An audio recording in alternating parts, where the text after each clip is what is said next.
Hey guys, welcome back to Phone Tricks. In this video, we'll learn how to add fingerprint in Samsung A73 5G smartphone. Before we start the video, I request you to subscribe our channel for more interesting phone videos. First of all, need to open the settings of the phone. Then choose biometrics and security. Now click on the fingerprints.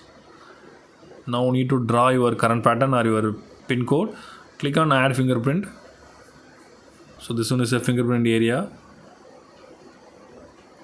You need to touch and take your finger which you want to add. Slightly adjust your finger for correct position each and every time. It will record all your finger area. Then click done. Now we can check that will it work or not.